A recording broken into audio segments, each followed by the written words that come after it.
Hey guys, before this video begins, make sure to subscribe to my friend Wawenko Blitz. The link of his channel is in the description because you will find yourself some juicy replays concerning World of Tank Blitz, and especially one thing that he loves to do called One Fight Two Cameras, which is basically a platoon game in which he's gonna switch from time to time to different cameras from both the platoon players in order for you to make you leave the battle.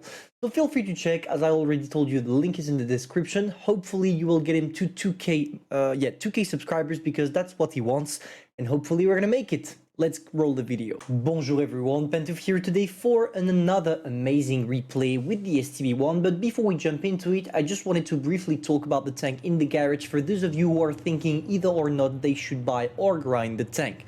So let me explain briefly all the aspects of the tank, starting off with the gun. The main thing about that gun is that it features 10 degrees of gun depression mounted on a really low profile tank, which will feel like 15 degrees of gun depression in your during your battle.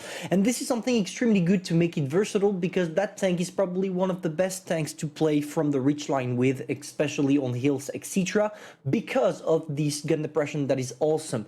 To couple on that, you also have one thing that is crazy, aka the turret armor of that thing. It doesn't seem to be armored at first, and I agree with you, but it's quite angled, which means that most of the time when people shoot at this area here, they are either gonna bounce or maybe penetrate without doing damage, which is something insane. On top of that, you also have an amazing mobility, which will allow you to take advanced position at the beginning of the game and therefore be the king of the hill. It's definitely a tank you want to add in your garage and to your tier 10 collection, so hopefully you will grind it after watching that replay. Let's go. Concerning the replay, guys, we have the pleasure of watching Fire Phoenix TJ, that I'm gonna call Fire for the rest of the game because it's gonna make it easier for me, playing in his STB. And something that is crazy about this replay is probably how many damage but also kills he's gonna get. So briefly, he goes to a really good position at first to be able to spot his opponent. And what's lovely about what he's doing right now, as you can see the 50M crossed, from this position, as you have a really great view range with the STB, you are probably gonna be able to spot whatever is crossing here to take advanced position, which means that if there is nobody trying anything, it means that they went on the other side of the map. And okay, did they manage to, yeah, finally the replay thing is working. And I was saying, if you already have the information at the beginning of the game that the enemies are going on the right side of the map and not the left, you can adapt your playstyle to be one of the most deadly creatures to ever go on this map, and especially nearby the boat. But let's not lose too much time talking about that. Let's focus really on what's important here with the STB. Obviously, as I told you in the garage, if the main thing about that tank is its turret armor and its gun depression, you need to place your tank in a way that only allows your enemies to see your turret. Here, for the moment, he doesn't really feel like it and doesn't need to, because he's not the subject of the attention. Nobody is trying to shoot him, so he just has to go in and derp all the tanks, killing the Kranwagen in the process, and maybe hopefully getting a shot on the T-57 Heavy. It doesn't work really good for him right now, but at least he's not the main, he's not the one under the spotlight of enemy gun, which is gonna help him quite a lot, trust me. So there we go. For the moment, he poked already his adrenaline, he's sneaking his shots, and he doesn't need to take risks. I know a lot of you, or at least a lot of new players, would have tried maybe to go frontal fight and to try something on them, but if you did, you would have been completely wrecked. Just take a look at what the enemies have and what they have. They already lost 4 guys. It's been only 2 minutes and 4 guys are down, and we only have our friend Phoenix that is standing his ground. He's gonna go for some shots on the FV-183, and I can totally understand why he's focusing that tank. He really wants to kill tanks that would be able to completely smash his ass, because that's what you're supposed to do when you're playing with medium.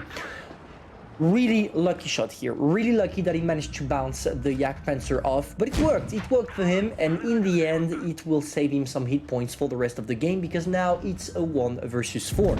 So there we go, he sneaked a last shot on the Yak Panzer, making it a 1 versus 3. He is already at 4 kills, which means that if he managed to kill all of them, he will get the Rasenai medal, which is something impressive to get, especially at tier 10.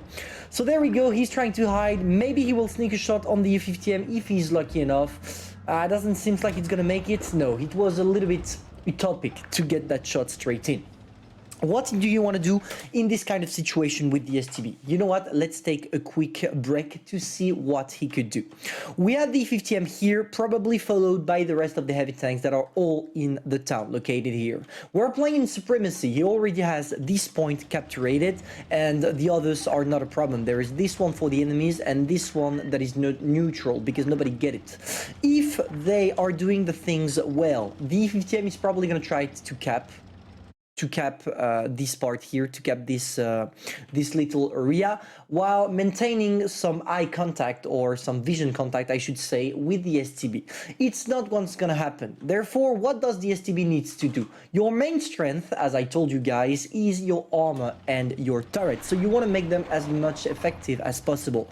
And to do that, you need to take some distance. He knew they were gonna cap the base, and he tried to place himself from a position from which he can see them while showing only the turret. And it works because, oh boy, goodbye E50M, turning that in a 1 versus 2.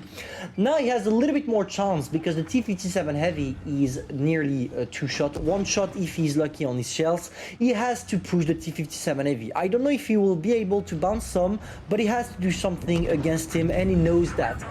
Luckily for him, because it was not even a max roll, luckily for him, he killed the T57 Heavy. And now he only has to deal with a Maotian. And here he has two precious things toward the Maotian, two precious abilities, the first one being the mobility and the second one being the DPM. Because even if the Maotian seems to be a really strong opponent, if you use correctly the wreck of your opponents in the cap circle right now, you will be able to bounce shells like he did right now. It's only a matter of time before he dies, or before at least he loses the battle, because they are getting the caps done, which means that he doesn't want to lose by points. He knows he has to do something. So there we go, he's sneaking 2 shots for the moment, 750 hit points for the Maotian, 2 shells, and it's done. He has to do it right now and really quick. So there we go, he sneaked the shot. Luckily for him, managed to bounce the guy on the top of the really well angled turret and hull. And now he kills the guy quite easily, because when you are getting circled by an STB while being a Maotian, there is nothing he can do beside dying. He secures his 7 kills, the victory, and the Rasenai medal, and 7.6k damage. Yes, it was a little bit of a lucky replay from time to time, especially on the Maotian shot, but also the Jagdpanzer shot. But hey, when you do these kind of games, you need to have some luck. Hopefully you enjoyed, guys. If that's the case, feel free to subscribe, like, and share, and tell me what future tanks you would like me to review or to talk about, because I receive plenty of replay, and I know it's not something I usually do, taking replays from subs, but as I'm in the middle of my exams, I don't really have time to play beside my streams, so I need you guys to send me some footage for the channel. But hopefully you will understand, it's only gonna last for 1 to maybe 3 weeks maximum, and after everything is gonna come back to normal. If you enjoyed, you know what to do, and I'm gonna see you soon for a new video. Bye.